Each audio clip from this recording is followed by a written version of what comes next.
free. It's free. Like that is the best part. Hey, Mr. Michael Weaver, thank you so much for being on the Elite Agent Talk Show. I had a real pleasure being on your show, The Insurance Buzz. Man, you have a great way of interviewing people. It was a real pleasure being on there. But how you doing? I'm great, man. I appreciate you inviting me on. I'm super pumped about today. Like you said, when you came on the Insurance Buzz, I really enjoyed our conversation. So I'm fired up for today. Yeah, me too. Hey, share with us a little bit about the Insurance Buzz. Yeah, so the Insurance Buzz was a podcast that we started when I actually decided to walk away from agency ownership. It was just another way for us to provide value to all insurance professionals. And so that's why I reached out to yourself, high performers, because I believe that we can learn from everyone, and podcasts are just another way to be able to give back free value, and you get a lot of different perspectives, which I actually love. So it's called the Insurance Buzz. It's on Spotify and Apple. Would love anyone that's watching this, check it out and let me know what you think. Yeah, no. From what I saw so far, it looks like a great podcast, and I love that we have a lot of similarities. When we were talking too, we talked a lot. We have a lot of things that we could relate to as far as what makes us so passionate about the business. And I think there's a part of me also that wants to help out agents, and I could really sense that coming from you. But how'd you get started in the insurance business? Let's start from way back. Oh, man. Okay. So going back, I have to take me back to my college days. So I'd have been a junior in college. And originally, I actually went to school to go into law. And I had to get an internship before my senior year. And so I went around to law firms, banks, and at that point in time, a State Farm agency. And I really meshed well with the agency owner. It was a smaller group. There was like 3 people in there plus the agency owner, but they were all younger, had a fun little culture. And so I interviewed, and long story short, he said, "Hey, not interested. Come back next year when you graduate." Well, the only problem with that is I needed an internship to graduate. And so I interviewed on a Friday. I showed back up to his office on a Monday, early, right when they opened, 9 a.m. and was like, "Look, man, I'm going to show up at your door every single day till you give me an opportunity."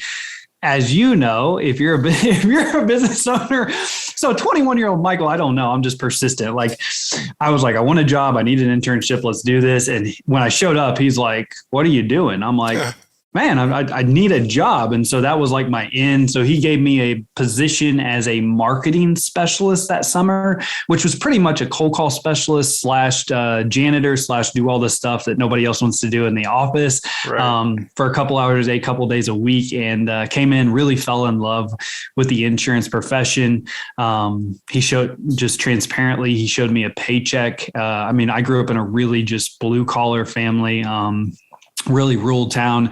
He showed me a check that was more than my parents made in like 3 months. And I was like, okay, yeah, I think I could probably figure out how to do this. And so where's this? So we would have been so I grew up right outside of Kansas City, Missouri, in a smaller town about an hour outside of Kansas City. So yeah, man. So I got to work right after college. He offered me a position. So once I graduated, I started, and that's where it really all started. Nice. Were you pretty good at it from the beginning, would you say? So Insurance sales? So I don't, you know what? I don't know if I was necessarily like the most talented person in the world, but I was very money motivated back then, and I had a goal in mind. So I was just an extremely hard worker. Within 60 days, I did become the highest producing team member in like the Kansas City area, which wasn't like when I say that, like I just don't think that anyone. I don't know. I just came in, got to work. I worked a lot underneath the agent and fell in love with it. And that passion that you have, that I had when I started the agency, like I just had a goal in mind. Like very, very shortly after starting, I fell in love with it. I'm like, man, this is amazing. This is something that I can literally help people out with, because I was always a money guy. So taking you back to even prior to the insurance opportunity, like I said, I grew up in a really blue collar, just community. My dad was a pension worker. He was a Teamster for Yellow Freight, YRC Corp. And my mom managed a local business owner's just small business. Mm-hmm. And my dad, so their retirement was based off my dad's pension, and he is still a union worker. Long story short, when I was in high school, the company had mismanaged their funds during like the worst of times, and the economic downfall, and so his pension, he was actually supposed to be able to retire at 52, kind of the 30 and out, and have a really nice pension. Long story short, bad investments by the company. The pension got cut by almost 80%. And so fast forward to today, he's 57, going to be 58 and still working. So I tell you that story to say that I originally got into the insurance business to really help folks out with their finances, to where they are not dependent on anyone. They're just dependent on themselves, to where when they do get to that point. And that was one reason why I originally went with the company I did, because you could help folks out with retirement planning and investments and life insurance plans, obviously. And so I was super passionate about it. And so that's ultimately how we got started. We started the agency back in, so I was a team member for 2.5 years.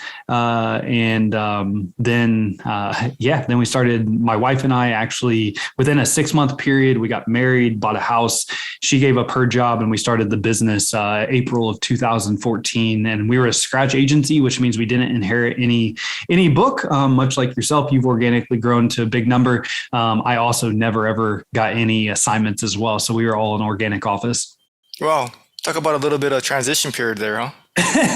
Man, it was, but you know what, like when your back's against the wall, like I tell people this I don't even know if I should have got an agency. Like obviously I was a really high performer, really high producing team member. The agent I work for, I learned a lot from. I also learned some things that maybe I didn't want to incorporate in the business. I think sometimes those lessons are just as good. Like I was on a really low base. I basically made 24 grand a year and I was doing 100 on average. I was about an 80 to 100 app a month producer, which everybody else in the area was an average of around a 30 to 40 month an app producer as a team member. And my best year, I only made like 28,000. That was because including commissions. So the comp plan wasn't rewarding. Comp plan wasn't great. Yeah. So that's why I'm very passionate about, and again, hey, that's what you learn from people you work with. Like sometimes you learn the things that are really good. Like he taught me how to build a real winning culture, hit goals, things like that. But I also learned like compensation plans. Like, hey, I want to pay people, not give them an opportunity to make a really good living. Cause back as a team member, I was like an ideal team member that you want. I was working like 70, 80, 90 hour work weeks. I'd show up at 7 a.m. in the morning, not leave till literally 8:30 at night, go home, repeat the same thing the next day, 6 days a week. Yeah, well, that's what it takes to write that many apps. Yeah, man, it was, wow. And it was a lot of fun, but then that taught me so many things. Like then when I transitioned into agency, we only had, so obviously married. So that cost money. So I bought her engagement ring before I knew that I was going to get an agency opportunity. So I bought that. Then I interviewed for the agency about a month and a half later, because one came available. That would have been August. Okay. So then we bought a house in October, got married in February. So literally come April 1st, with all the build out of the agency, I had $5,000 in the business account, and that's all I ever put in there. And we never put another dime in there. So no, we had no plan B, man. It was plan A, back was against the wall. It's like, all right, let's freaking go. Looking back, what did you think about the house purchase? I think the house that made you a little illiquid, right? Yeah, well, so the interesting thing, so you would think, but the area we bought, we could actually get a USDA loan. So, because that was the small town I was going into, it was about an hour from where I grew up. So we didn't know anybody there. So we thought it would be really important to dive into the community. And so with a USDA loan, since it's a rural community, we were actually able to get into this house with 0% down. Oh, okay. Luckily, because we didn't have any money. Nothing to put down, yeah. Yeah. Or else we would have been renting. That's the only way we could even purchase a house, is because it was a 0 down loan. Yeah. Okay. So what were some things that you realized very quickly that is different from being a producer to owner? Oh, yeah, man. So that first year, as you know, I was 26 years old, zero business acumen. I don't want to say zero business acumen, but I had a lot to learn as a business owner, agency owner, which was a lot of trial and error. Some would call it failures. I call it learning lessons, life lessons, things like that. Number one, your team's everything, your culture's everything. And so really, I'm always one of those guys that I lead from the front, or I try to. Like, I'm probably going to be there before everybody. I'm probably going to be there after everybody, especially those first few years. And even deep into my agency, I still was an extremely hard worker. That was the very first. Second, processes and systems. I was a processes and systems based agency from day one, and obviously processes can change, but my whole goal as an agency owner was kind of like McDonald's. Doesn't matter if you go to McDonald's in LA or you go to McDonald's in New York. If you order a double cheeseburger, you're going to get that double cheeseburger the same way every single time. And that's really, I wanted a systematic office to where if team member A wasn't there and team member B had to pick up on the conversation from yesterday, they knew exactly where the conversation left off. And so systems and processes are an absolute must. Lastly, I would say training, like always getting better, having big goals. I early on in my career, I've always been one that invests quite a bit of money into myself and my team. So we invested in Cardone University back in the day. And it was awesome. And that was one thing that, so every year after that, I always invested in something, whether it was taking the team somewhere. I'm just a big learner. And I think that doing that, it keeps you from getting complacent because you're always trying to move the needle. You're always trying to sharpen the saw, get 1% better. And when you run a sales organization, if you're not careful, complacency can ruin a culture. And so just making sure that you're always getting better, always training, really trying to make sure that you have those big goals that are going to push you. Those would be the three things I would say. Now it was unique, I would tell you as well, because I worked with my spouse from day one, which I absolutely loved. But anybody out there that is working with their spouse, I would tell you some things that I learned was that it's extremely hard, especially. So one, I think it's really good when spouses work together because you guys really understand the business and understand what each other go through. But two, I think it's really, really important to try and have a shut off time every single evening. So like the first year we were terrible at it, the first 2 years, but as we really got into it, our business acumen kind of increased.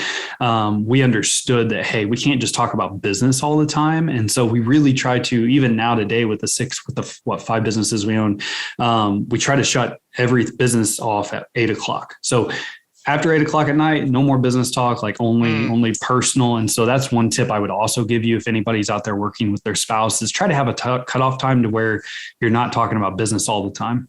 Yeah.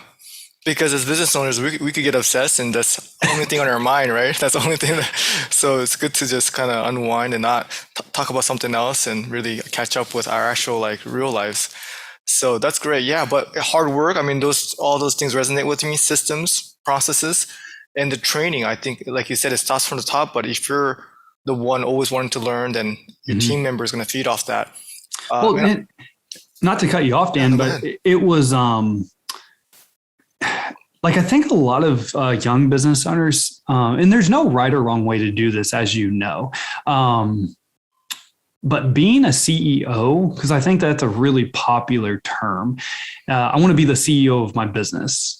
Okay, well, the CEO of a $14 million book of business and the CEO of a $0 book of business, that role looks a lot different. Okay. And so for any agency owners out there that are getting ready to start, or maybe even your first couple months or even years of business, sometimes you have to be willing to do the things to get them done, like that whatever it takes mentality. Like the first 2.5, 3 years, I was the agent, I was the CEO, I was a glorified team member, I was the janitor, I was the marketing specialist, I was the cold call specialist. Like I wore so many hats because ultimately I had a number I wanted to grow to, and that was that 3 million mark. So we were in a low premium market. The average auto premium, like every 6 months is 300. Average homeowner was like 1,000 back then. Okay. And so we were growing at $1 million a year in premium.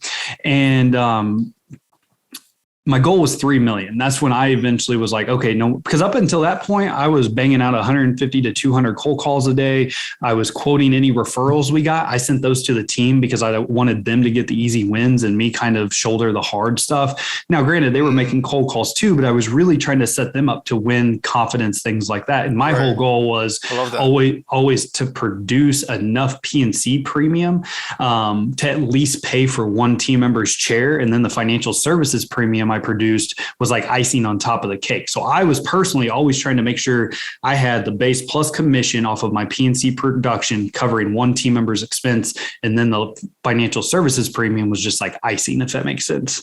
Yeah. No, yeah. So how long did you do that for? Were you selling the whole way, or?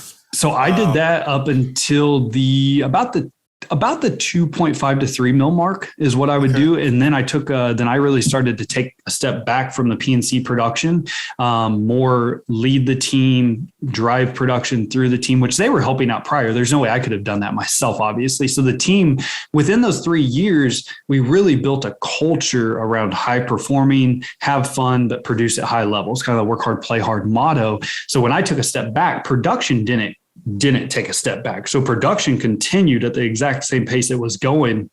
And then what I really enjoyed really at that year 3 mark was meeting with customers and leading the team. Those were the 2 things I really enjoyed. So I would still hold 1 to 2 appointments a day. So anywhere between 5 and 10 appointments a week. And so I would still drive that financial services premium, that life premium.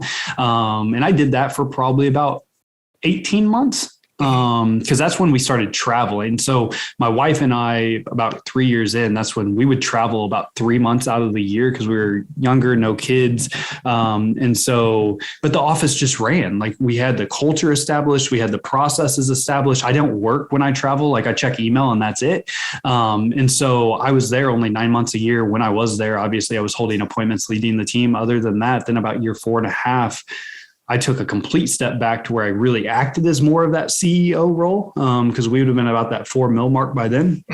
And then just purely driving results through the team, not really meeting with customers anymore. I had an office manager that was meeting with most of the customers and doing that. And I would still step in when needed, when they found some big money. I would do that. But other than that, it was just leading the team.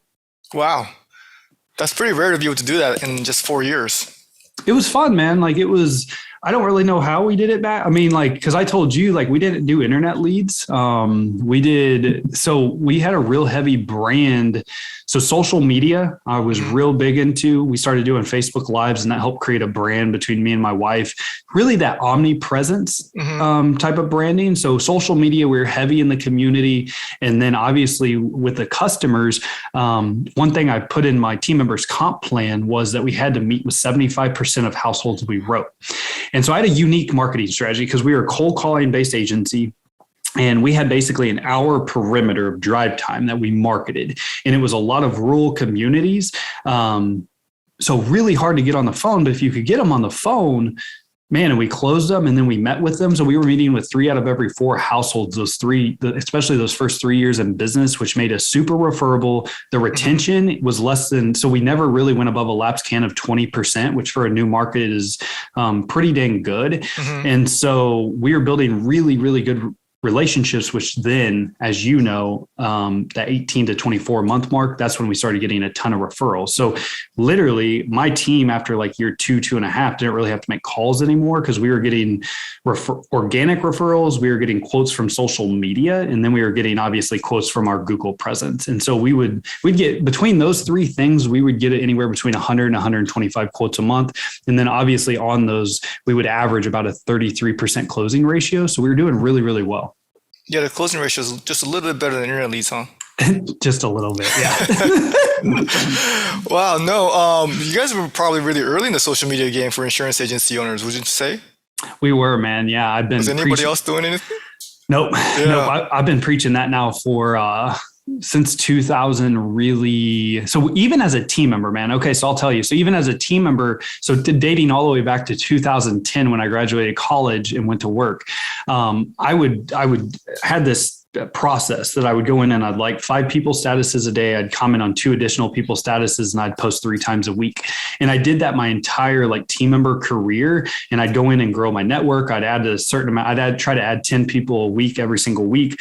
And so when I went into agency, I had the process already established. I had the brand already built, and then I duplicated it amongst my team. And so every single morning we had a daily huddle every single day before the day got started. The first 2 minutes of the meeting, every single person on the team would literally get their phones out. We would open up Facebook, and all of them would go in and like 5 people statuses, comment on 2 additional people statuses. And then 3 of the 5 days a week, they would make a post. And so every single day I would challenge them to connect with 7 different people every single day to grow their network and get people within their algorithms to build that know, like, trust factor, establish that brand, because when you interact with people, they interact with you. So when they would post, the same people they'd interact with would engage on their post. And so that was one way that we really ramped up that social media process extremely quickly. That's brilliant. Thanks, man. No, because I always believe in it, but I didn't really have like a systematic way of like, measuring results and activity. What would the post be about? Would it be insurance, or would it be just random stuff? What are your strategy when it comes to what type of things to post? Because I know a lot of people, I'm a big believer in it. That's how I grew my insurance agency too. But what are your ways of, or your strategy when it comes to what to post? Yeah, man. So that's you want to say get a quote from me every 3 times, right? 3 times a week. No. So I actually think less is more. So I'm a big, I follow Grant Cardone, Gary Vee, Tony Robbins. Those are the 3 main guys I follow. Gary Vee wrote a book called Jab, Jab, Jab, Right Hook. And what the synopsis is, or summary is, hey, jabs are like value. So jab, jab, jab, right hook is the ask. And so I follow that same strategy on social media. So we really try to add value. Now, whatever value looks like as your brand. So there's a brand pillar that you need to figure out. So I'm a big believer of trying to figure out your 5 brand pillars. What do you need? What do you want people to think of when they think of you? So when people think of Dan, they're probably going to think of 3 to 5 things. When people think of Michael Weaver, they're going to think of 3 to 5 things. Now, one of those things for me used to be insurance agent. Now it's business coach, business consultant. The other things, who knows? So obviously I like to travel. So that was one thing. I'm a big wine and bourbon guy. So that was one thing. I like to hunt. So that was one. So really a brand pillar, I think, is extremely. And then once you figure out your brand pillar, that's what you're posting on social media. So I would actually recommend, and one easy thing you could do is like a Monday motivation, a Wisdom Wednesday, and then maybe like a fun Friday. That's really easy for anyone listening to do. So like a Monday motivation, really easy to post a motivational quote, and people dig that. Wisdom Wednesday, that could be something like a unique tip or unique something about insurance that's like educational to the consumer. And then a fun Friday could be like a picture of you, a picture of your office, just having a good time. Maybe it's a team outing, maybe it's a team lunch, maybe it's just you posting and being like, yo, what's everybody's weekend plans? So I think that's really, really, that's one easy thing that anyone could do that's listening to this right now that would help their social media presence. Yeah, I think that's a great one. I love that one. To have some type of, foundation, and then have a brand pillar so people think of you. And when they think of you, they think about a lot of different things, but also your profession too. So I believe in it. I feel like many agents aren't really taking advantage of it, which is, it's crazy, man.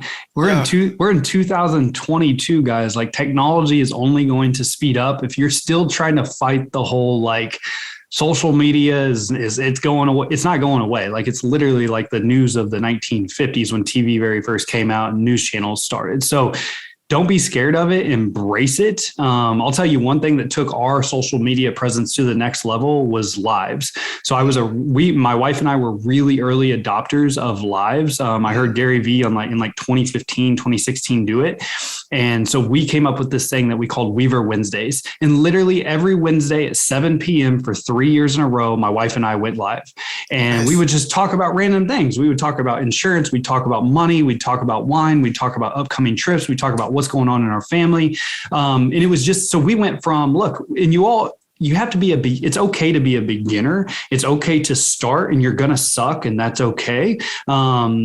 But the only way you're going to get better is if you actually do it and you practice, you master your craft. We went from averaging literally like 100. I think our first video ever got less than 100 views to when we finally left or quit doing so many the Weaver Wednesdays, is by that point in time per video, we would average about 1,500 to 2,000 views per video that we were doing, which you have to think about that. Like that means that every single week, 1,500 to 2,000 people had Michael and Courtney Weaver on their mind. So when they got a bill in the mail and their insurance went up, who do you think they're calling? They're calling Michael and Courtney Weaver. It's the same thing with stories on your Facebook, Instagram, or your reels. Okay. Like if you guys right now are not posting on stories and reels, that's an easy, like I average anywhere between 500 and 800 views per story that I do. That means there's 500 to 800 people that always are looking at Michael Weaver every single day. It's like a freaking billboard, except for it's a mobile billboard and people's phones are on them all the time. And it's free. It's free.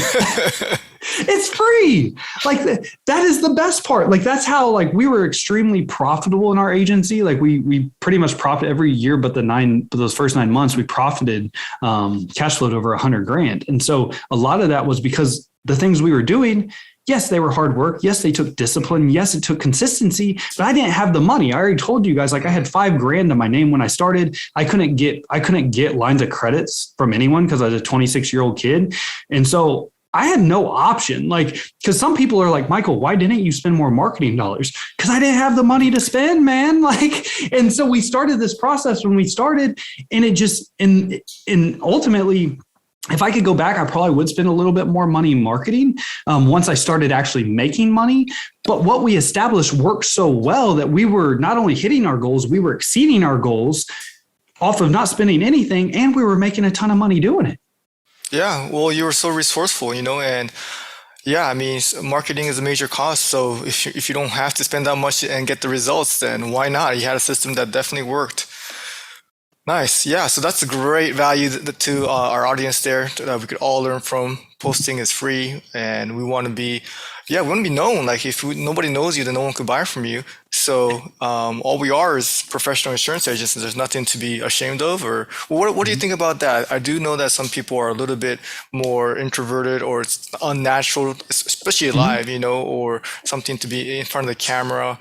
How do you kind of get over yourself and be more active on everything? Yeah, man, that's a great question. Because you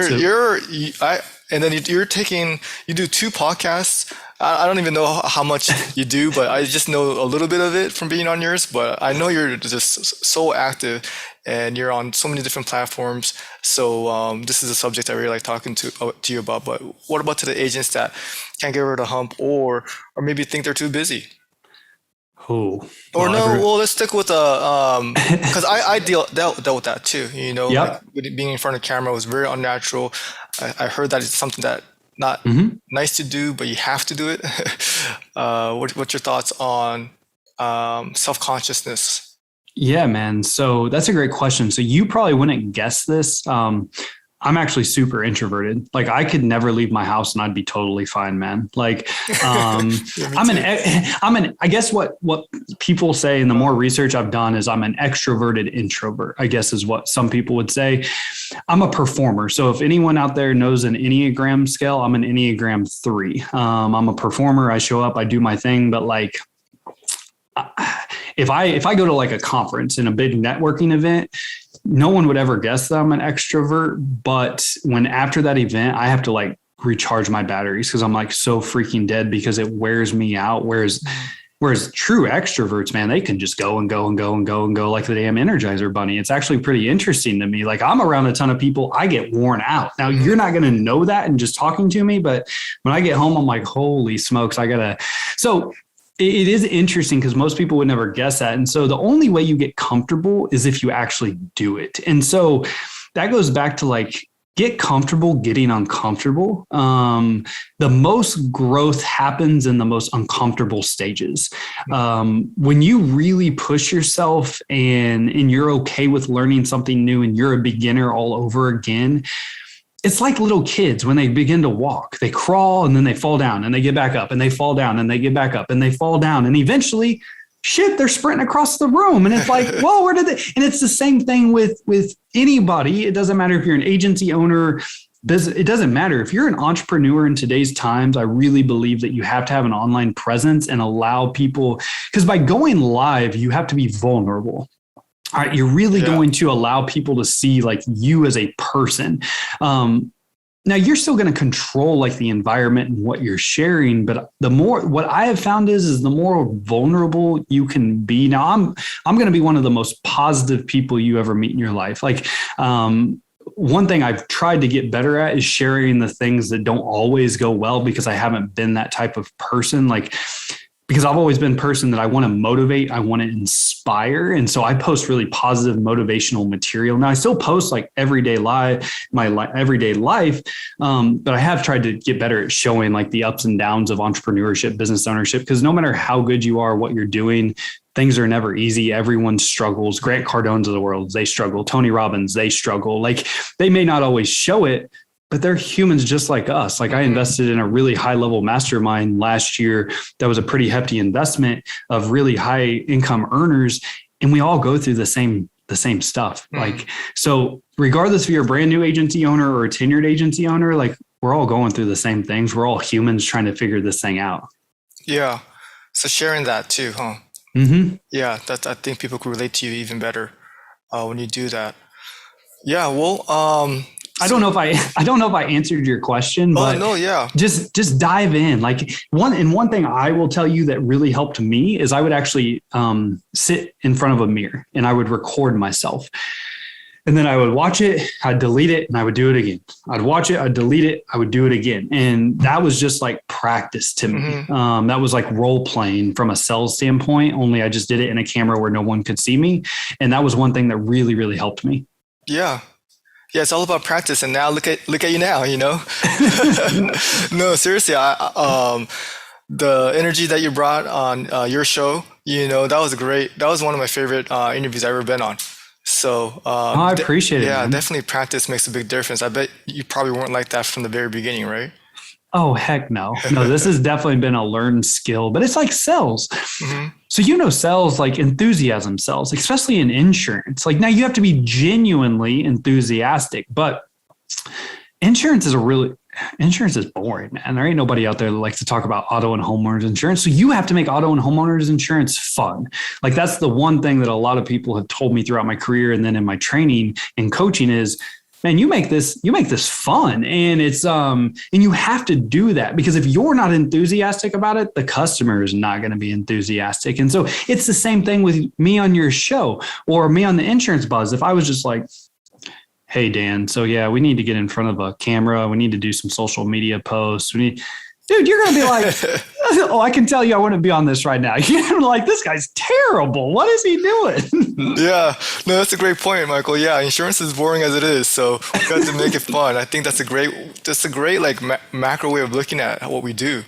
Mm-hmm. Is to make it fun and then make it exciting. So yeah, tell me your progress from there. Okay, so you went to like year 4, and then how far did you get? And what at your peak, what level of did you get your agency to? And then let's talk about what you do now. But what about the later stages of your agency journey? Yeah, man. So the journey was fun. So I absolutely loved insurance. I'm kind of a all-in type of guy. Like, when I'm doing something, I'm all in and making it happen. Really prided myself on results, doing the right thing for the customer, which just in return with that business, it's a win-win. Like, you do a great job, you get compensated really well, you earn the trophies, you go on the trips, like the bonuses are nice. And so what was it? 2017. I was on a plane ride. So my wife and I, like I told you, we traveled 3 months out of the year. So we were taking a 40-day hiatus to New Zealand, Australia, Thailand. Wow. And on the 18-hour, so it was December of 2017. Prior to that, the 18 months prior to that, I talked to 453 agents. I don't know why I kept track of this, but I just kept track of it. And I started to figure out like 4 to 5 common themes that I was hearing amongst my peers, quite frankly, because again, I felt so freaking blessed. We were making what I considered at that time great money. The agency was growing. I was getting the recognition. Peers were reaching out to me because they're like, "What are you doing, man?" And I didn't like to see them struggle because a lot of the folks I were talking to either they didn't know how to really manage a team. They didn't know how to work backwards with their goals. They felt more like a 9-to-5 job versus a business owner, entrepreneur. It was almost like they were lost in their day to day and they weren't making any money. Okay. So most of them were severely in business debt, barely able to make the bills. And I was like, that hurt listening to that, to be honest with you, because I think insurance is one of the best gigs in the world. I mean, when you look at, there's more millionaires produced from the financial services industry than any other industry. And we quickly became that status. And I was like, but my friends and peers were not like that. They were really struggling to even they were living to paycheck just like everybody else. And I'm like, this does not have to be this way. And so that's actually how Weaver Sales Academy was originally born. So getting back to my story of going to New Zealand, so 18-hour plane ride over there, my wife and I sit down and we did a business plan. And I took what I was hearing in all those conversations and like, how can we fix this problem? How can we solve this problem? And ultimately, that's how Weaver Sales Academy was born. So we got back in 2018, January, and we used to, I love to tell this story. We lived in our starter home back then. So it was 1,000 square foot split level home. It had a sub basement, but in Missouri, it was January. There's no heat down there. So my wife would literally, so I'm in full suits, kind of like I am right now. My wife would come down, put coveralls on, her beanie on, put a coat on. We set up a camera and she would literally record me with a green screen. And this sub basement's like a 250 square foot sub basement. So it's not very big. It's freezing. But over that winter, we had recorded over 400 videos that we put into video training format because I'm like I said, I'm big into learning, investing. And so I learned that most humans, 75% of people learn best through video training software. And so not only did I want to give it to them on paper, but I also wanted to give it to them in video training. And then I wanted to back it up with recorded sales conversations that they could listen to. So we did like over 100 sales conversations. And then we did what we do now. So it's really changed throughout time. Originally, I set it up to be a one-on-one coaching organization. Mm-hmm. But I quickly learned that I could never help as many agents as I wanted to help doing it that route. Right. And so we went to a much lower cost option to where we still have that accountability because we do two live trainings every single week. So every Tuesday, Wednesday, we're training agents and their teams live. And so it's worked out really well. It's progressed. It's going to continue to progress. We're going to come up with a new program actually in January, which I'm super stoked about. We're recording all the content right now. So I'm pumped. But to answer your question as well, so Weaver Sales Academy, we started doing that. When I started doing that, that's when my passion and fire started to leave agency ownership. Because I had a passion in talking to business owners like yourself. I had a passion in being able to help not only agency owners, but team members, which then related and correlated back to the consumer experience, which is what I was all about. Because not only can I help agents and team members be more confident in what they do every single day, which equates to them making more money, hitting their goals, the consumer has a better experience as well. So it was a way for me to take what I did in my small town of 8,000 people and spread across the United States and really build a community at the same time, because that was one other thing that we discovered is a lot of insurance agency owners feel like they're on an island, and that's just not true.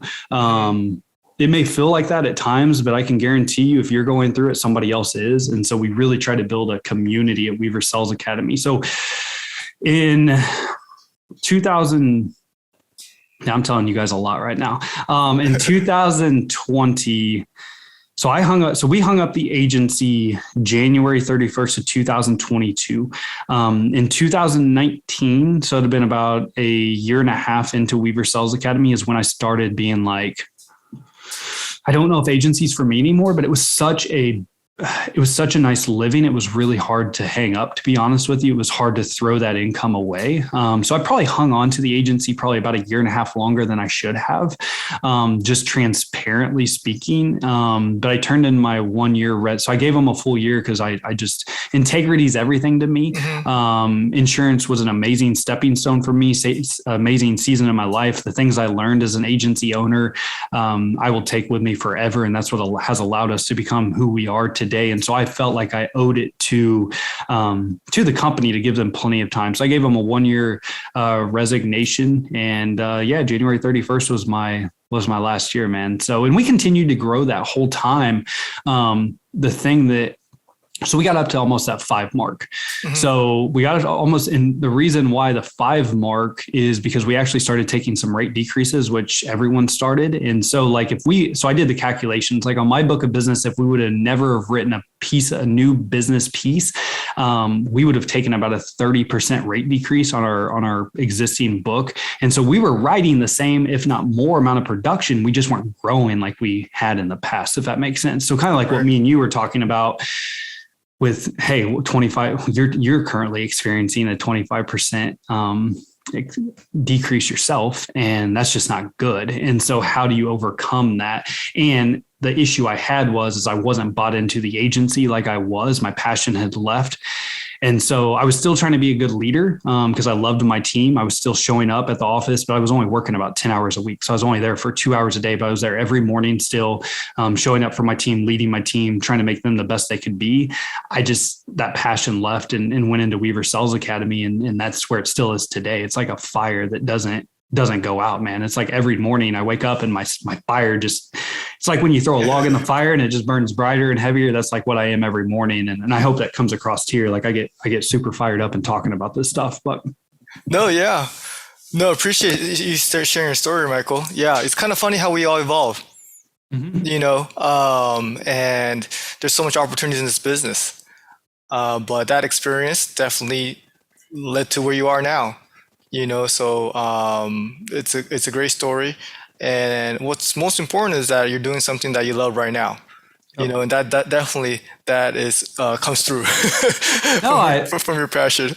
I love that, man. I mean, it's about following your purpose. Like that's the one thing. Like, what is life all about if you're not doing what you love? Like we only get one shot at this thing, man. Like you literally the hashtag YOLO. Like that's true. Like.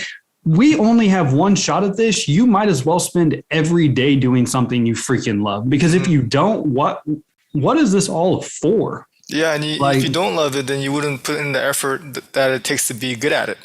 Yep. To win at it. Go ahead. Yeah. And like what I said earlier about like, I'm an all-in type of guy. Like I actually felt guilty because I know there's a lot of people out there that will run an agency and coach. And I think that that's fantastic. I'm an all-in guy, and I had really, really big goals for Weaver Sales Academy. And I knew we would never be able to attain those big, massive goals if I continued the agency ownership.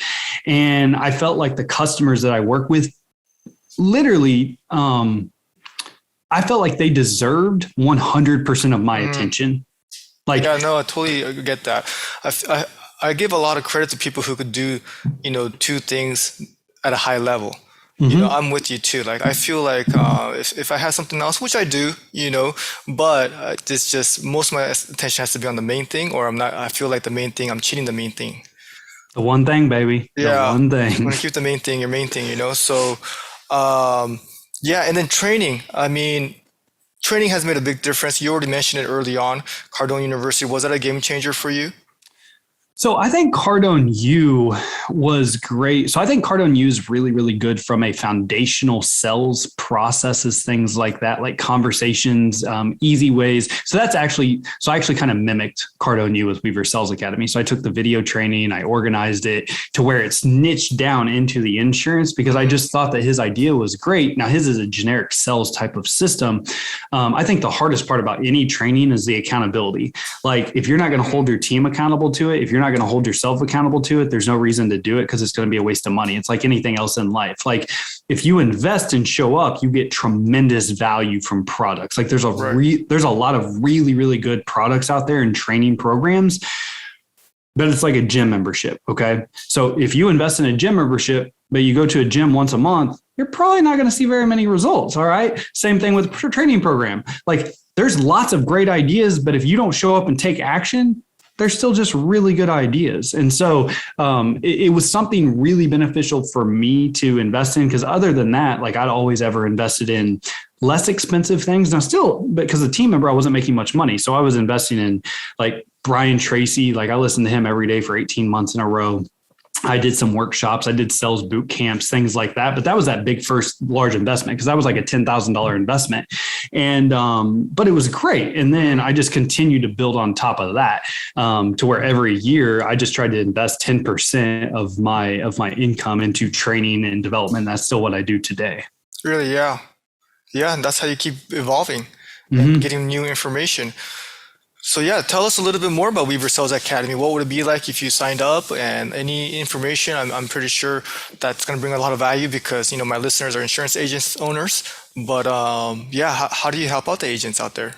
Yeah, man. So that's a really good question. I appreciate you asking me.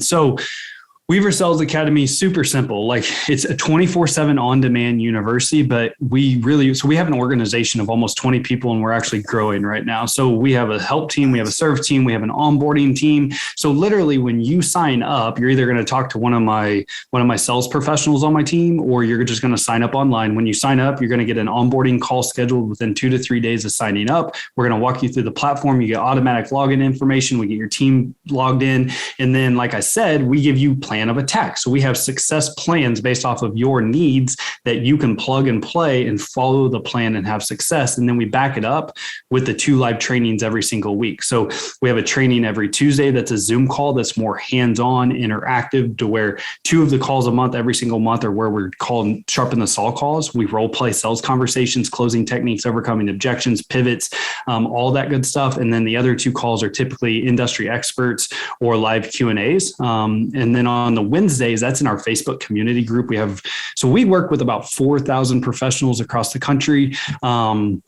Right now in our community group, we have about 1,400 in there. And so what we do every Wednesday is we do a live training in that. And it's really, really cool, because that's more instructional led training. So like today, the training was prospecting 101, where we talked about making sure you know what your 5 new household acquisition strategies are, making sure you have 3 life insurance acquisition strategies. And then how are you breaking that down into a daily, weekly, monthly business or activity to drive results. And the benefit is every training we do is recorded. I think that's one of the best things about our program, to where if you make the live training, great. If you don't, that's okay too. It's going to be text to you to where you can watch it. It's going to be uploaded to the website. And then we have one-on-one coaching ability as well. And yeah, man, the community aspect's what I love. We have a lot of people that are going through the same thing. They communicate in the community group. And it's just been a lot of fun, lots of learning, just always trying to figure out how can we continue to solve agency owners' problems. Like we're always trying to be innovators. Like I said in the beginning of the podcast, like we're coming up with an entirely new program that will roll out in January that I think will be extremely beneficial for agency owners specific, because Sales Academy is both for agency owners and team members. Right. What we're about to come up with is going to be for agency owners specific. So we're super pumped about that. But yeah, man, we're fired up, always trying to create new ways to add as much value, because it's priced super competitive. So what we do is we do a $3,000 and we break it up into 12 payments, $250, so anyone can afford it. And that's for the whole agency. That's not per team member. That's not it's literally per agency. Our whole concept is to make something super affordable that your team, that you could afford, or a brand new agent getting into the business could afford, that can get brand new people up and trained in less than 10 days, can take tenured team members from producing however many policies they're doing, double, triple, quadruple that, give agency owners processes and systems to be able to run a sales organization. And so, yeah, man, that's a little bit about Weaver Sales. If anybody, feel free to reach out. You can find me on all the socials. Facebook, Instagram, LinkedIn, TikTok. The website's obviously www.weaversa, as in salesacademy.com. So check it out. If you have questions, reach out. Happy to help any way I can. Yeah. WEAVER, Weaver, Michael Weaver. Yeah, yep. Great stuff there. The library of videos. Yeah, man. Yeah. I think you shared with me how many videos you got up there. Yeah, man. So we have over 1,500 hours of content. So Yeah. it's awesome. I think that the video library is amazing, and we're actually going through the website right now and making it even more organized. Is it It's searchable?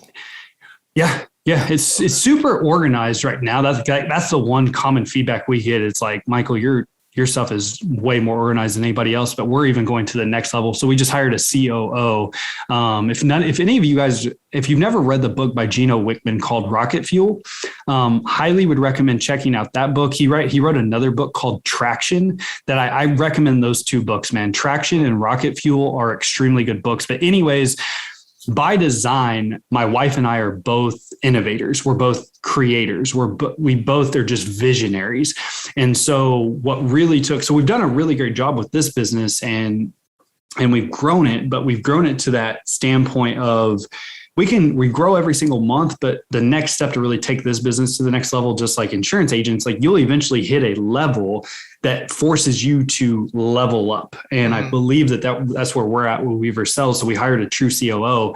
And so we're going down, breaking down every SOP we have, really making it more efficient, making the user experience that much better, because really that's why we do what we do. People buy organization and knowledge, but really people buy organization. The more simplistic and easy user face you have, the more success you're going to have in business.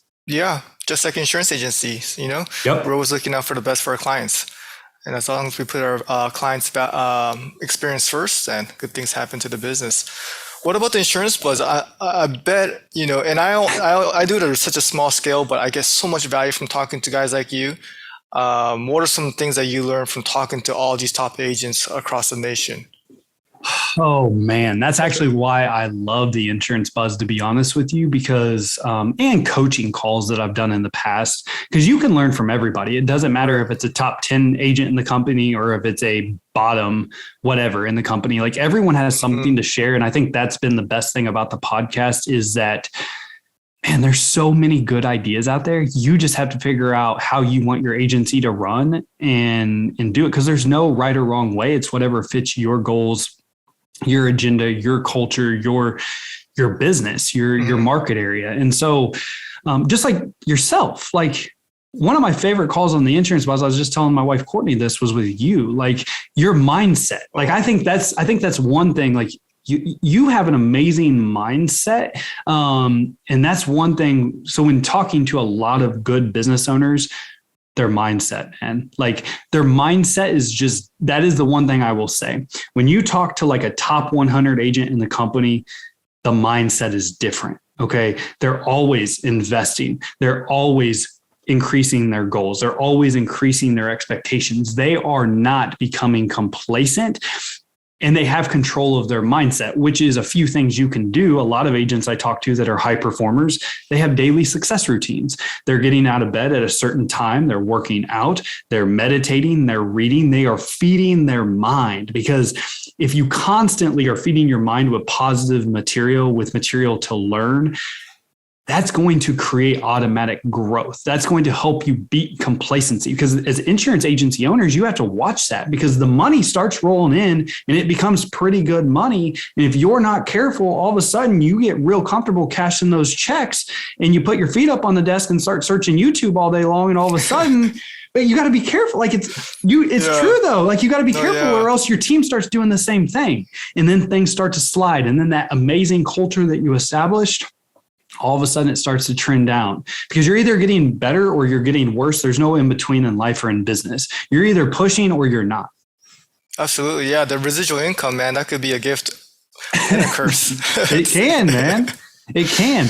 I'll tell you the other thing that, and I actually thought about this earlier when you asked me the new owner thing. And if I could go, and you didn't ask me this, but if I could go back and change something or do something different. And one thing that I've learned from a lot of, not only high producers in the industry, but just in associating myself with other business owners and entrepreneurs in other industries is, and I'm a firm believer in this, I've always been a firm believer in this, is your number one investment will be in your people.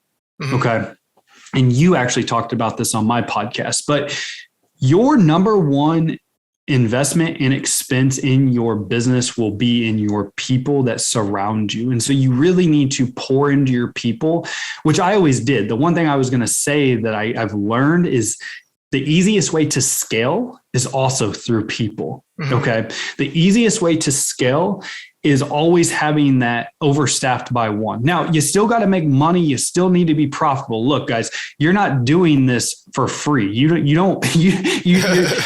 not going through all these headaches and all this stress and anxiety that comes with business ownership to not make money. Like, don't get caught up in chasing the trophies and the trips and making no money. Like, you need to be profitable. You need to have an agency, and the trips and trophies will come with that if you've got the right processes in place. But the number one thing I would say to invest your money in is your people. Invest your money in your people, invest your time into your people.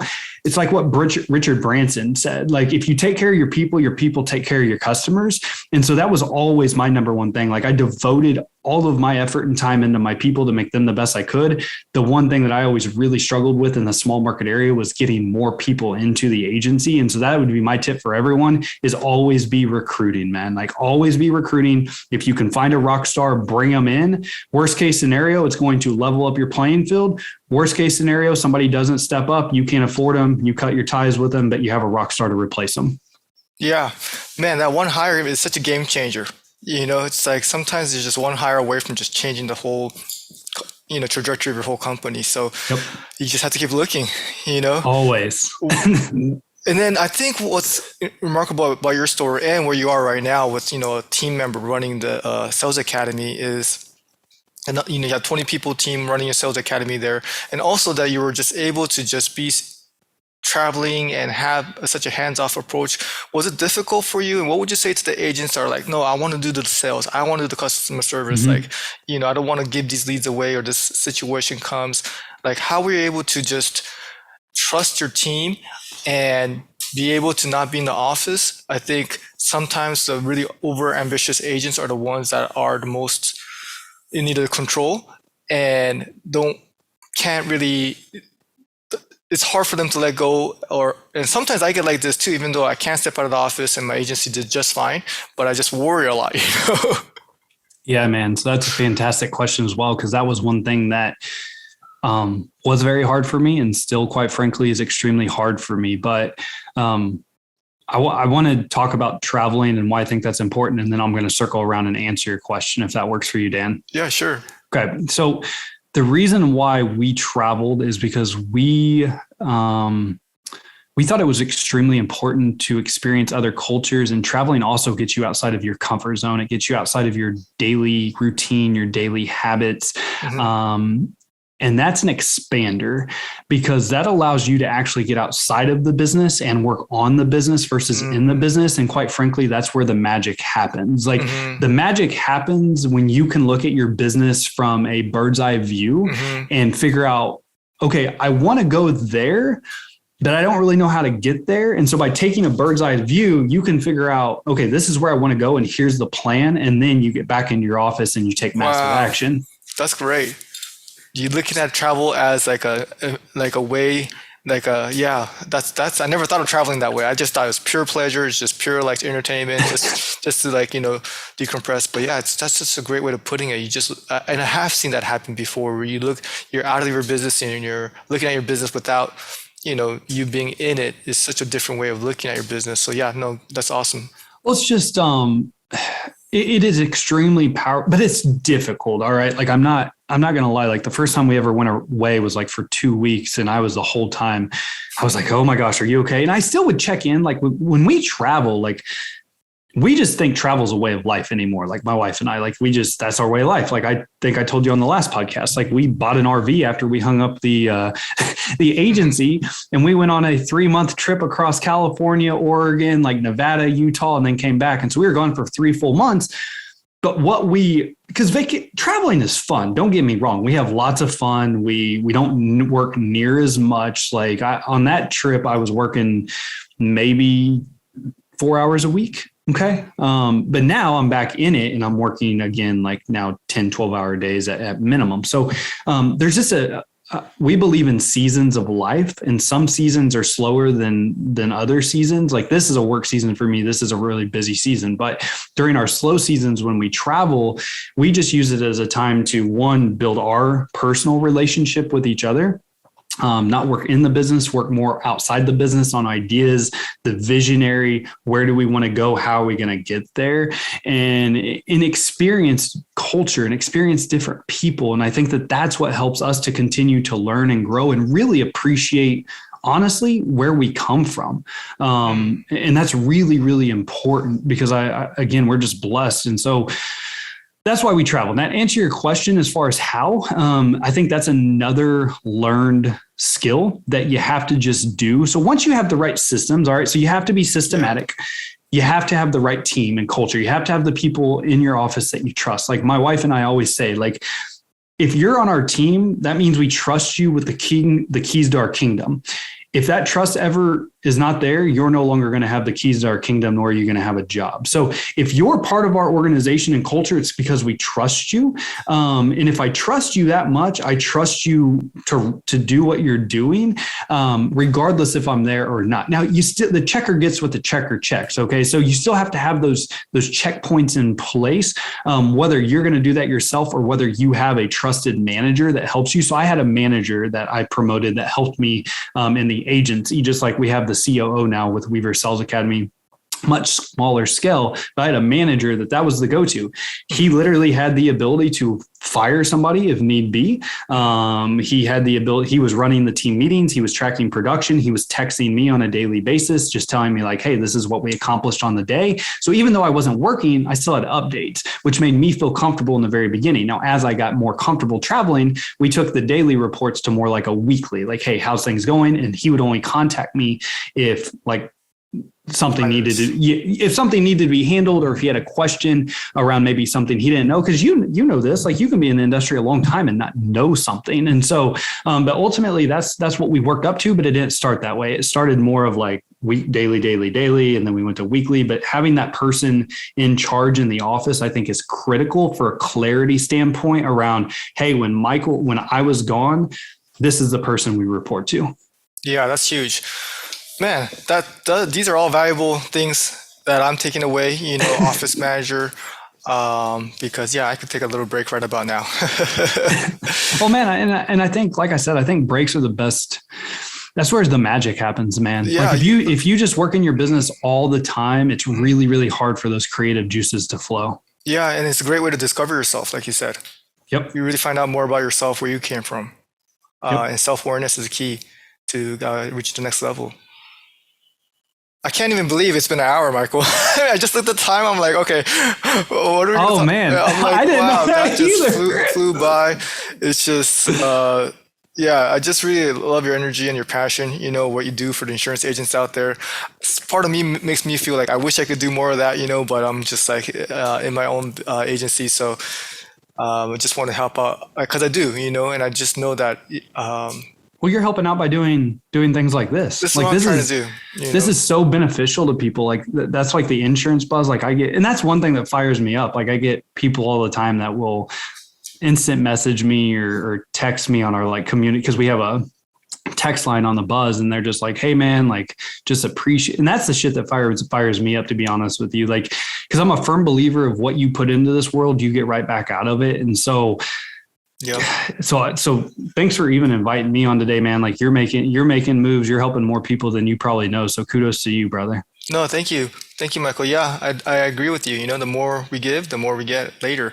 But besides the text line, which I could put in the description, but what other ways are good ways to get in contact with you? What's your favorite like platforms or? Yeah, man. So anyone can connect. So like I said, we're literally everywhere on social media. So it doesn't matter. Facebook, Instagram, LinkedIn, Twitter, TikTok. If you search Michael Weaver, I'm going to pull up Weaver Sales Academy.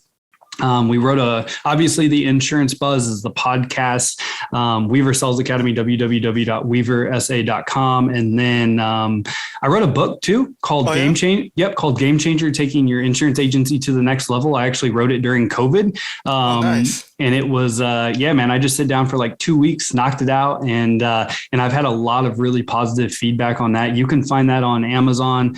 Wow. You can find it on my website, and actually, if you give me like another 3 weeks, it'll actually be one of the only insurance books on Audible. So I just recorded the full book on Audible, and the cool thing about the Audible version is I do a recap of every chapter live. I don't know if you've ever heard like the Can't Hurt Me book by David Goggins. Yeah. Mm-hmm. All right. So great Audible. Yeah, great Audible. Highly recommend that book. I listen to that book. I want to run through a wall, but there's just so much more in the Audible that's not in part of the book. Yep. So that's exactly like with Game Changer. So if you get the hardback copy, I recommend that because there's lots of gold nuggets. I believe in being able to take notes, but the Audible version, I literally went in and recapped every single chapter. And so I'm pumped about it because I just listened to it myself and I'm like, damn, this is a pretty good book.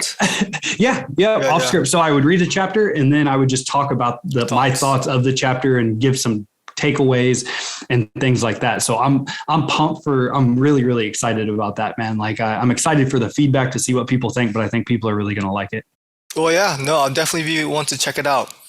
Yeah, all the the knowledge and training we have as insurance agents, we're so blessed to live in this generation of technology and accessibility to information, and people who are putting out great content like you. It's just making a big difference. So back in the days when we first started, we just had like one insurance book we could find, nothing online. So times have changed. So there's really no excuse for us. We just have to be looking for it. And I'm so glad that we found each other, Michael, because we both have big dreams, big goals. That's kind of one of the major things I could relate with you, the work ethic part too. So we have a lot of things in common. So I'm sure we're going to be crossing paths quite a bit, keeping in touch with, Weaver Sales Academy, see what levels it gets. So I'm really excited about your future and just being able to witness it and be able to say that I know you and that we work together now. So hopefully we could do some more things in the future too. But in the meantime, thank you so much for your time. I really appreciate, all the knowledge and the passion that you bring to this industry.